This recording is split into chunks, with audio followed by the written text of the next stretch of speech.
I'll never forget the sound of my pregnant wife's scream as she tumbled down the front steps pushed by our HOA president, Karen. Her hands clawed at the railing, but it was too late.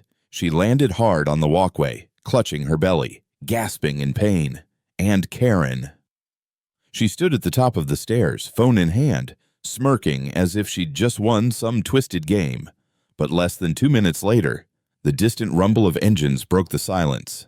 6 Marines, broad-shouldered, boots hitting the pavement in perfect rhythm, marched straight toward our house. The moment Karen realized who they were, her smirk vanished, replaced by the kind of fear you can't fake. We'd only been living in this neighborhood for 3 months. My wife and I had been looking for somewhere peaceful to settle in before our first child arrived. I pictured quiet evenings on the porch, friendly nods from neighbors, and maybe the occasional block barbecue. Instead, we landed in the middle of an HOA dictatorship, and Karen was the self-appointed queen.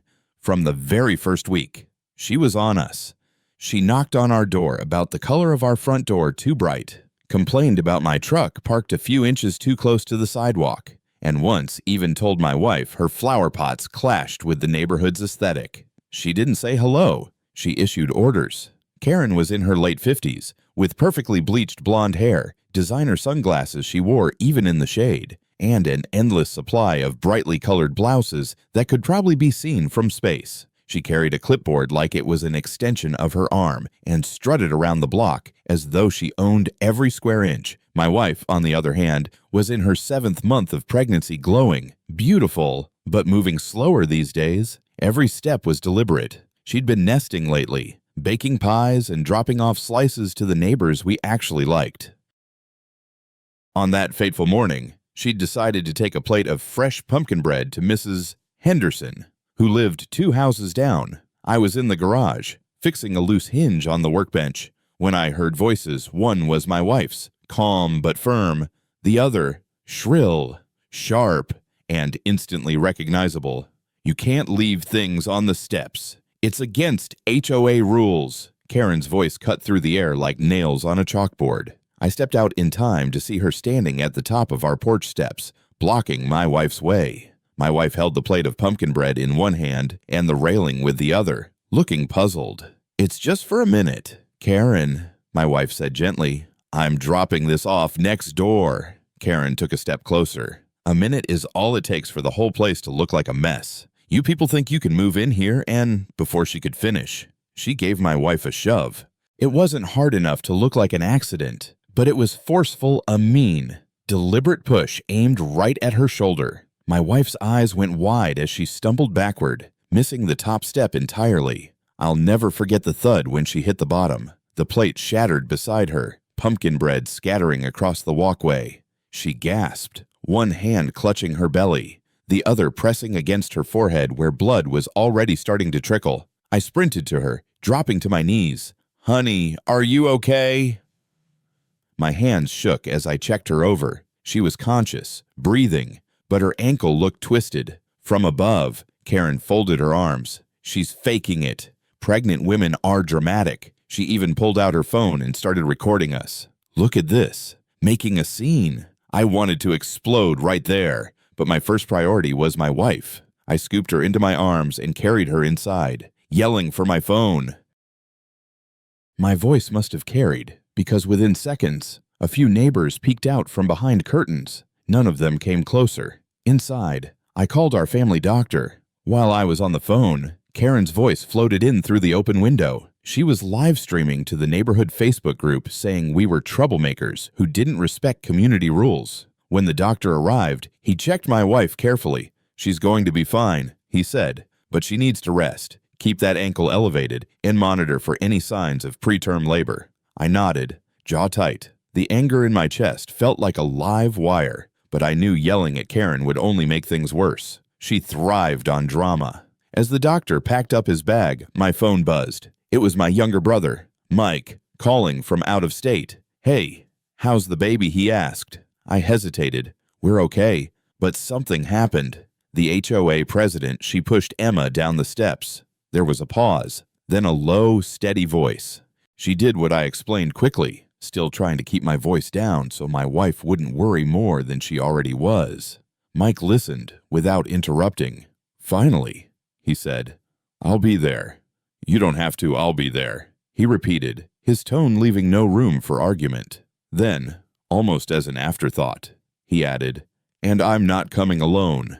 I didn't know what he meant at the time, but the slight edge in his voice sent a strange mix of relief and anticipation through me. Let us know where you're watching from today, and if you're new here, don't forget to like this video and subscribe to join our growing community. The rest of that afternoon was a blur. Emma lay on the couch with her foot propped on a pillow, an ice pack over her ankle. I tried to keep my voice light as I brought her tea, but my mind was racing. Every time I replayed that shove in my head, my fists clenched. Karen hadn't just crossed a line, she'd bulldozed over it with a grin on her face. Outside, she wasn't done. From the living room window, I could see her standing at the edge of our walkway, talking into her phone like some tabloid reporter. She gestured toward our house, lips curling in exaggerated disgust. I could almost hear her, "They're nothing but trouble." Then she tilted her phone and aimed it at our porch, as if she were waiting for me to lose my temper so she could capture it on camera. I closed the curtains. A few hours later, my phone pinged with a notification. A neighbor had sent me a screenshot from the HOA Facebook group. There was Karen live streaming our dangerous behavior, saying Emma had staged her fall to make Karen look bad. The comments were a mix, some siding with her, others cautiously asking for proof. Proof was the one thing I had in spades. Our security cameras had caught everything: the words, the shove, the fall. I downloaded the footage and stored it in 3 separate places. If Karen wanted a war of stories, I had the truth on my side. Still, I knew it wouldn't be simple. Karen had been HOA president for nearly a decade. She had her little circle of loyalists, the type who would believe her even if she claimed the sky was green. I needed backup. That's when Mike's earlier words echoed in my mind. "I'm not coming alone." Mike had served 2 tours as a Marine. He wasn't the type to bluff. I figured he might bring another veteran friend or two, maybe just for moral support, but something in his tone told me he had a bigger plan. As I was contemplating my next move, a knock sounded at the door. I opened it to find a white envelope sitting on the welcome mat. No postage, just my name written in sharp, aggressive handwriting. Inside was an official-looking letter on HOA stationery. It read, "This notice serves as a formal warning for conduct unbecoming of a community resident. Your household is hereby fined $250 for creating a public disturbance and damaging the reputation of the HOA." I let out a bitter laugh. Damaging their reputation. Karen had pushed my pregnant wife, and somehow we were the ones fined. The letter was signed, of course, by Karen herself. Emma saw the paper in my hand and frowned. "What's that?" "Nothing you need to worry about right now," I said, folding it. She didn't need the added stress. That night, as Emma rested, I sat at the kitchen table making calls. First to a lawyer I knew from my previous job, then to 2 neighbors I trusted who had witnessed at least part of the incident. Both agreed to give statements if needed. At 10 p.m., my phone buzzed again. This time, it was a text from Mike Landing at 0900. "Tell Karen to have her best poker face ready." I smirked. Mike didn't play games. The next morning, the neighborhood was unusually quiet. Karen's SUV was parked in her driveway, the same spot she used like a throne from which she could survey her kingdom. Emma was still asleep, so I stepped outside to grab the paper. That's when I heard the low, steady rumble of an engine, not the high whine of a commuter car. This was deeper, heavier. Down the street, a dark green military Humvee rounded the corner. Behind it, another followed, and then a black SUV with tinted windows. My pulse quickened. The convoy rolled to a stop right in front of our house. Mike stepped out first, wearing his marine dress blues. Even out of uniform, he had the kind of presence that turned heads. But in that moment, he looked like he could command a battlefield. 5 other Marines followed, each standing tall, boots polished, eyes sharp. They weren't there to intimidate physically, though they certainly could have, but to send a message. Karen, drawn by the commotion, emerged from her house. She had a coffee mug in one hand and her phone in the other. Her brows knit together when she saw the uniforms. "What's going on here?" she called, her voice higher than usual. Mike didn't answer right away. He and his team walked up the driveway, their boots hitting the pavement in perfect unison. When they reached me, he gave me a firm hug, then turned to Karen. "Ma'am," he said, polite but with an undertone of steel. "We're here to ensure my brother's family is safe and treated fairly. I understand there was an incident." Karen blinked rapidly, her confidence faltering for the first time since I'd met her. I don't know what you've heard," but Mike held up a hand. "I've seen the footage." She froze. 6 Marines don't show up for gossip. He continued, "We're here to protect family and to make sure no one hides behind a title to avoid accountability." The other Marines spread out casually, but strategically, one near our walkway, another by the curb, 2 more in the front yard, and 1 leaning against the Humvee. They weren't aggressive, but they radiated authority. Karen's hand trembled around her coffee mug. "This is a misunderstanding." "Then you won't mind clearing it up," Mike said, his voice even. "In front of the right people." Her eyes darted to the neighbors who had come out to watch. Phones were out, recording every word. For the first time, I saw the faintest crack in her armor, and something told me that crack was about to widen. The rest of the morning felt like a powder keg waiting for a spark. The Marines weren't doing anything overtly confrontational, but their presence was impossible to ignore. Neighbors who usually hurried past our house now lingered on the sidewalks, whispering to each other. A few were clearly enjoying the spectacle. HOA drama was their version of daytime TV. Karen, however, was unraveling. She hovered near her front steps, pacing back and forth, phone glued to her ear. Every few minutes, she'd glance over at us, then quickly look away. Mike stayed calm, leaning against the porch railing with his arms crossed, the picture of patience. "She's rattled," he murmured to me. "That's good, but rattled isn't enough. We need her on record."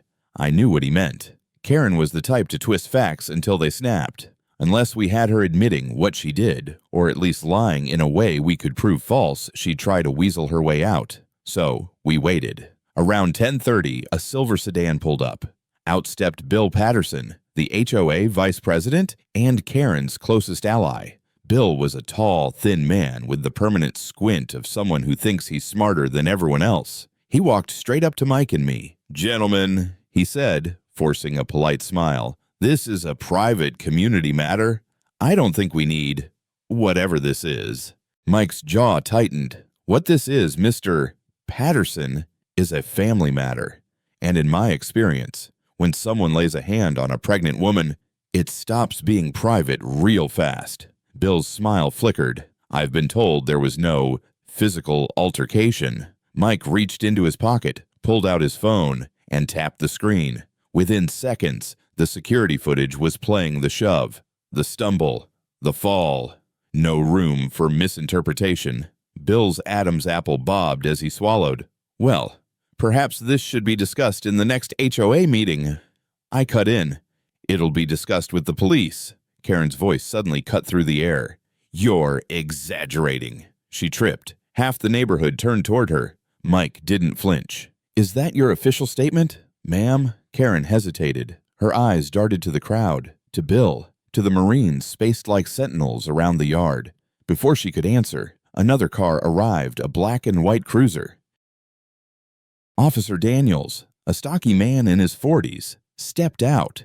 I recognized him. He'd been called out before for HOA disputes, usually siding with whoever made the call first. Karen's face lit up like she'd just been handed a lifeline. "Officer, thank goodness you're here. These men are intimidating me." Daniels raised an eyebrow. "These Marines." "Yes," she cried, gesturing wildly. "They just showed up." "And ma'am," Daniels interrupted, his tone flat.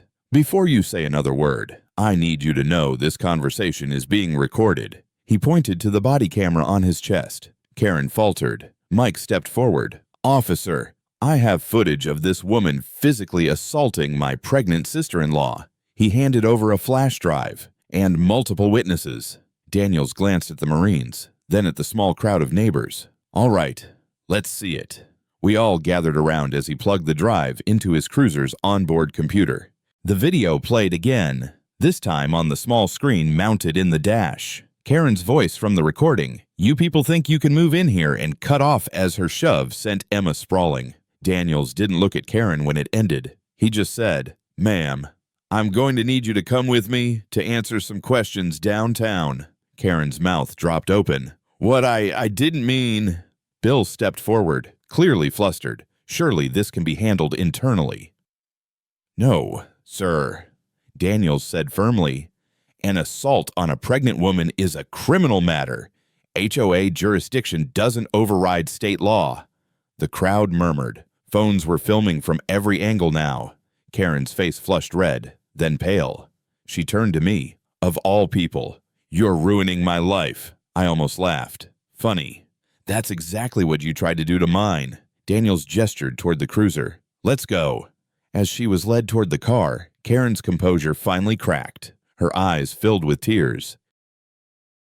This isn't fair, I didn't, but the door shut before she could finish. For a moment, the street was silent except for the low hum of the cruiser's engine. Then one of the Marines, a tall, dark-haired guy named Alvarez, let out a low whistle. That's one for the record books. Mike clapped me on the shoulder. Phase 1 complete. I frowned. Phase 1, he grinned. Oh, we're just getting started. She's not just going to answer to the police. She's going to answer to every single person she's ever pushed around in this neighborhood. And judging by the way neighbors were starting to gather closer, I realized Mike was right. This wasn't just my fight anymore. Karen spent the next 2 days off the streets, which was unusual. Normally, she was out patrolling the block like a self-appointed sheriff, but after being led away in a cruiser, she seemed to vanish. That didn't mean things had quieted down. Quite the opposite. The HOA Facebook group lit up like a Christmas tree. Some posts defended her, claiming the video was misleading and that she'd been set up.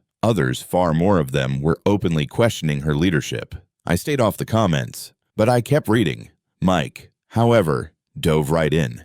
Every time she or her friends post something, he told me over coffee. I respond with a polite link to the video. No insults, no yelling, just the facts. By the second day, that video had been shared outside the group, spreading to a local community page. The title someone gave it, HOA President Pushes Pregnant Woman Gets Marines at Her Door. It was catchy. I'll give them that.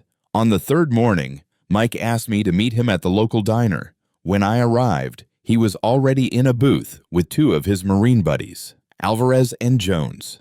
And sitting across from them, to my surprise, was a woman in a navy blue blazer, a gold badge clipped to her belt.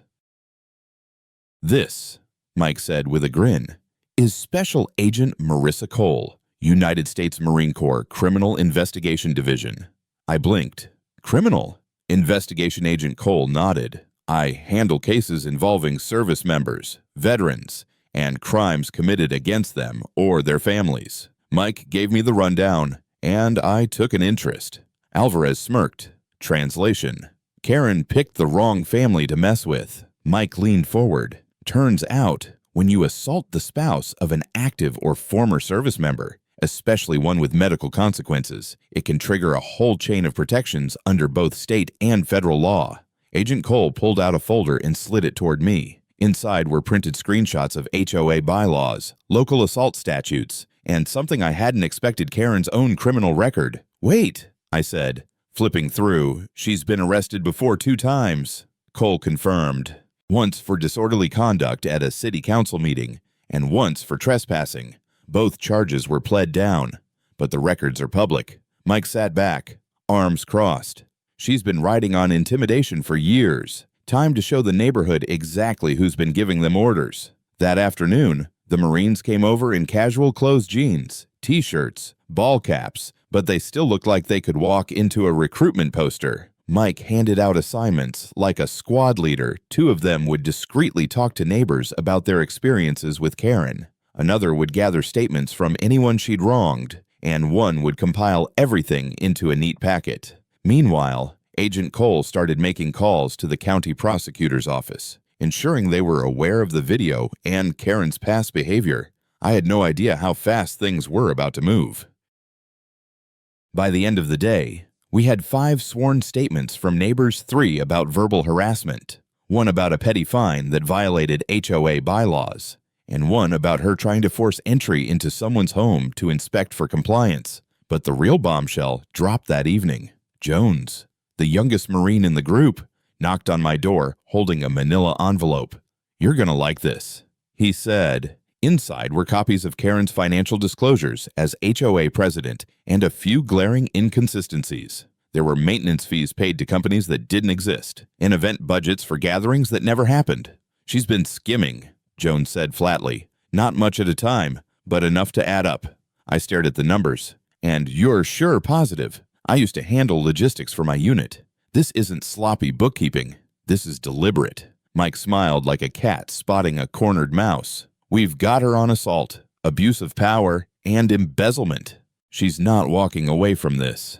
The next morning, Mike suggested we take a friendly walk to the HOA office. All 6 Marines came along, dressed sharp but casual, and Agent Cole joined us. The HOA office was a small brick building near the community center. When we walked in, Karen was there back in her throne behind the front desk, wearing a pale blue blouse and trying hard to look composed. Her eyes flicked up, then down again, as if pretending she hadn't seen us. "Do you have an appointment?" she asked stiffly. Mike leaned on the counter. "Nope, just bringing you some paperwork." He slid the manila envelope toward her. She hesitated before opening it. As her eyes scanned the first page, her cheeks flushed. By the 3rd page, her lips had gone pale. "What is this?" she demanded. "That," Mike said, "is a complete record of your recent activities, including some that might interest the county prosecutor." Karen's hand trembled. You can't just..." Agent Cole stepped forward, flipping open her badge. "I can, and I will. I'm a federal investigator, and I suggest you stop talking before you make this worse for yourself." The room went still. Even Bill Patterson, who'd been lurking in the back, looked like he wanted to melt into the wall. Karen swallowed hard. "You don't understand." "No," I cut in, my voice calm but firm. "You don't understand. You hurt my wife. You've been hurting people here for years. And now, everyone's going to know the truth." Cole closed the folder and tucked it under her arm. "Expect to be contacted by law enforcement soon. And in the meantime, you might want to consider stepping down before the HOA votes you out publicly."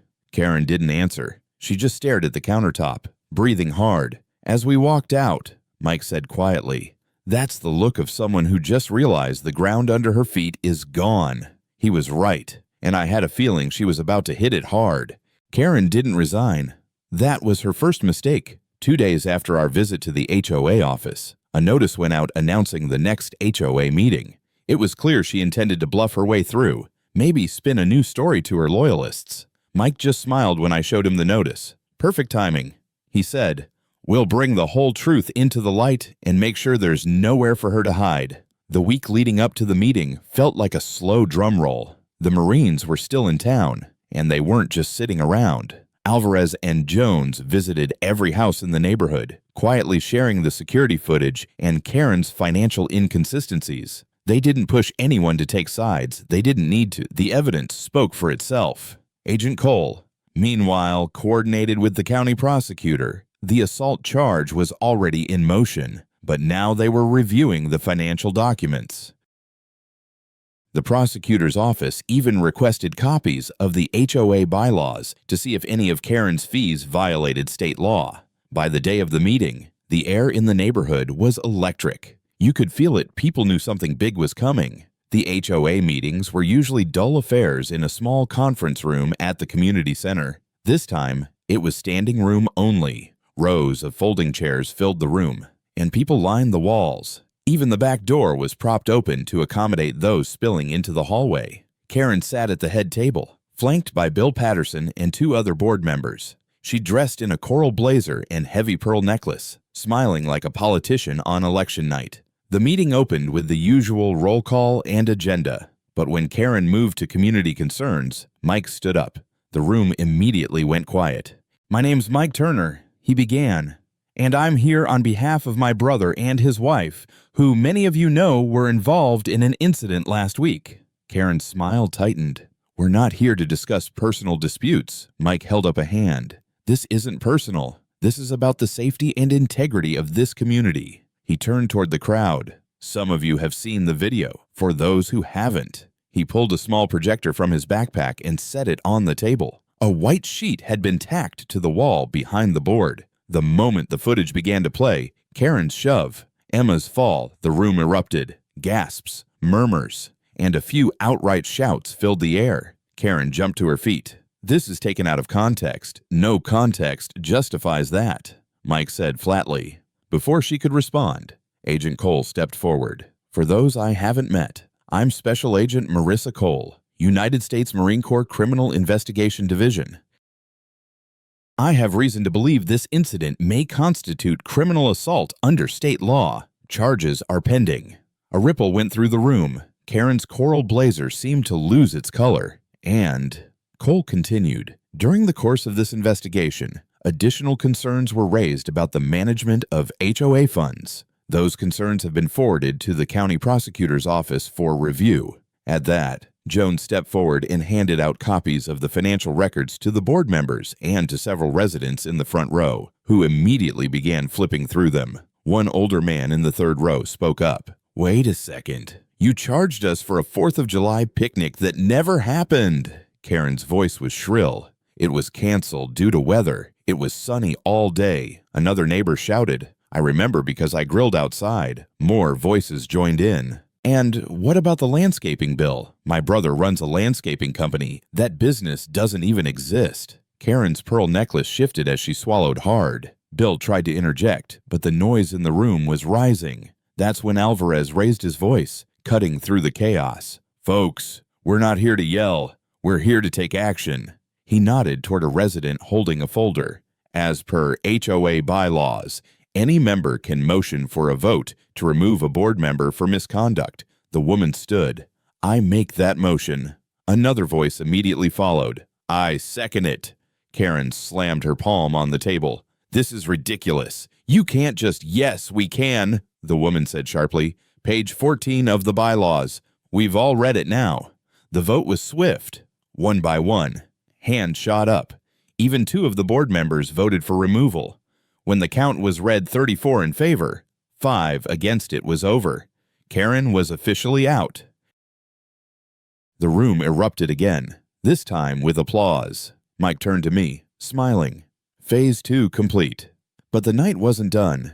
As people began filing out, Cole approached Karen with a folded document. "This is an official notice to appear for questioning at the county courthouse. Failure to comply will result in a warrant for your arrest." Karen's eyes darted around the room, but no one would meet her gaze. The power she'd wielded for years had evaporated in less than an hour. I watched her gather her things with trembling hands. No pearls, no blazer, no clipboard could shield her now. As we stepped outside, neighbors clapped me on the back, some even hugging Emma. One older gentleman said, "About time someone stood up to her." Mike grinned at me. "Now comes the part she'll really hate watching this neighborhood thrive without her." The morning after the HOA meeting, the neighborhood felt different, lighter. You could almost sense the collective exhale after years of Karen's rule. People who'd barely made eye contact before now waved, stopped to chat, even brought over pies and casseroles for Emma.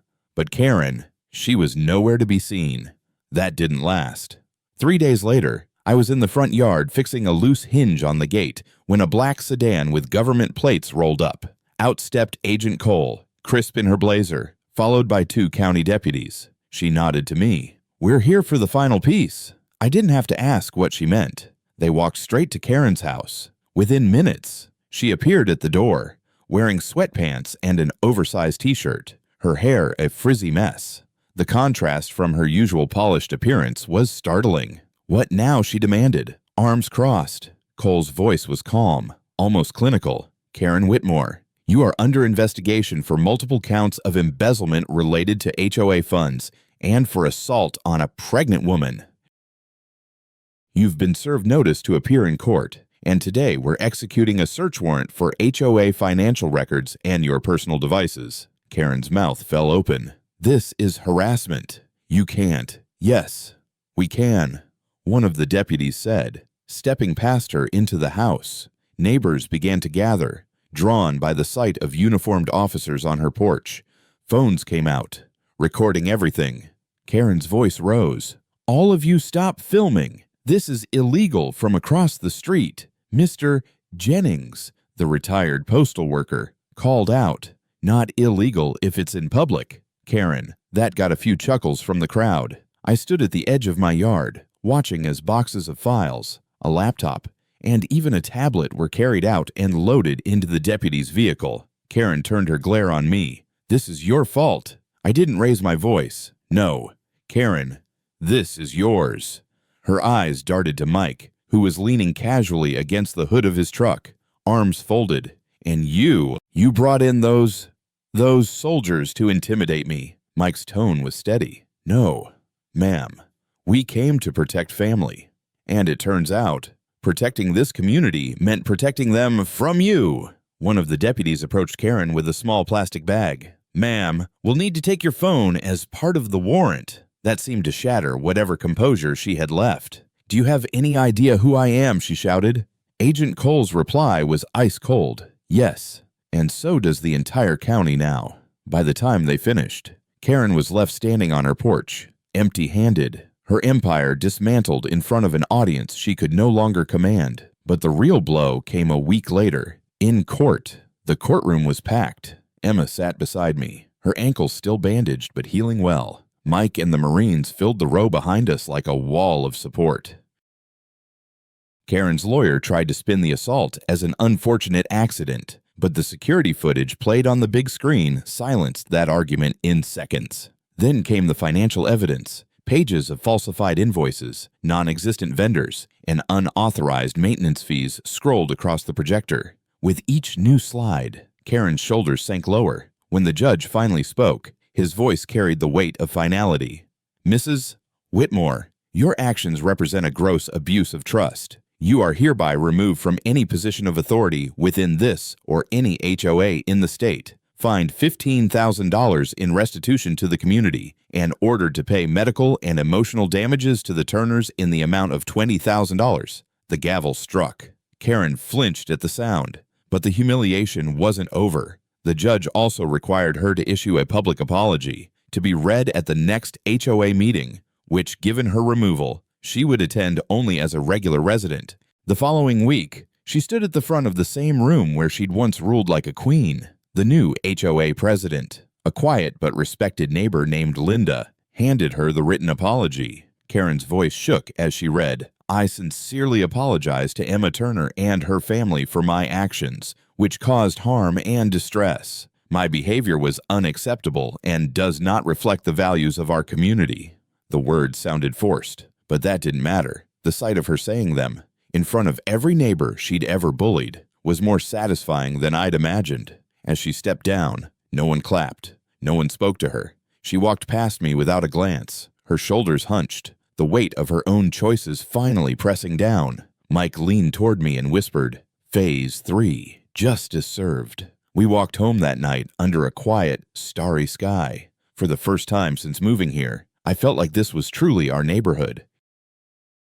And no matter what happened next, Karen would never again have the power to hurt us or anyone else in it. Life after Karen was almost unrecognizable. The first week after her removal, the neighborhood felt like someone had lifted a thick, oppressive curtain. People were friendlier. The new HOA board, led by Linda, focused on actual community improvements instead of nitpicking over mailbox colors and lawn heights. Emma could finally walk outside without feeling like she was under surveillance. The other day, she strolled to Mrs. Henderson's with a loaf of banana bread, and instead of an ambush from Karen, she got 3 waves and a hug from a neighbor she barely knew before. Mike and the Marines stayed in town for another week, helping with small projects, fixing a broken fence for an elderly couple, repainting the faded benches at the playground, even organizing a Saturday BBQ for everyone on the block. That BBQ became the moment the neighborhood truly bonded. Kids ran through sprinklers, adults laughed over burgers, and Mike got roped into telling old Marine stories to a group of wide-eyed teenagers.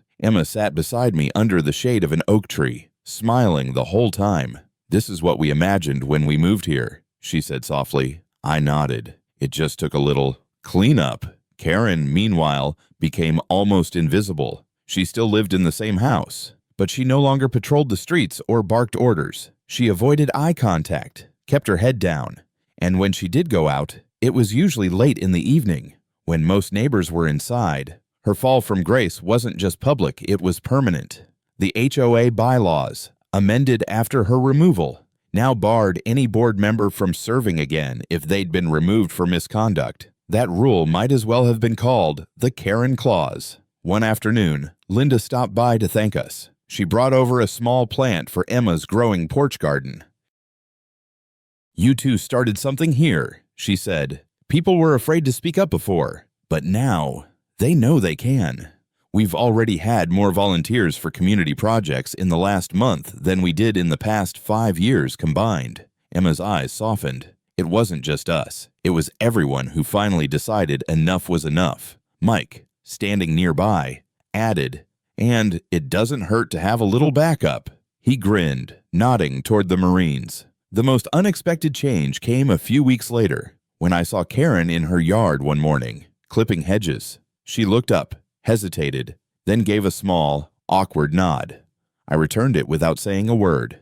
I wasn't interested in revenge anymore. I'd gotten what I needed: safety, respect, and the knowledge that she could never hurt my family again.